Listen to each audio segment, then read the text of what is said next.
Hey, what's up, everybody? It's your boy Oz with High Speed Vibes, and today I'm coming at you with another segment of Slept On Sports Cars. Now, I know a lot of people did a video on the Ford SHO, but they completely slept on Ford's best kept secret, the Ford Contour SVT. A lot of you probably didn't even know this car existed, hence the slept on cars. These cars were made specifically to compete with the BMW 3 Series. They had 200 horsepower and revved up to 6,600 RPM, and this was a little car.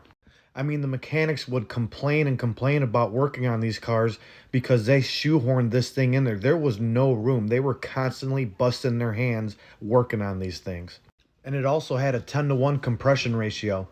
And they didn't stop there. This was an SVT. They wanted to compete with BMW. They went all out. They gave you the sport wheels, the better transmission. You had McPherson struts, coil spring suspension, multi-link type struts, 10-inch vented brakes, and it ran a 15 on a quarter. I mean, that's not too bad for the price this car was going for, comparable to everything else at the time. And as if those sport wheels weren't enough that they gave you, they also came factory with a set of BF Goodwrench G-forces. But unfortunately, this was a very limited run car, and they only made 2,100 units.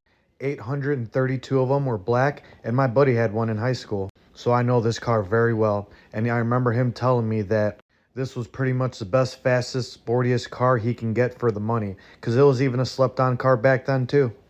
And the interior was very roomy. I mean, we had 6 people packed in this thing every weekend.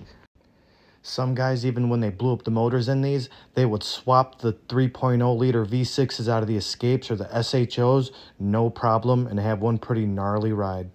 So Ford Contour SVT, I am more than happy to give you the title as one of the most slept on rides ever.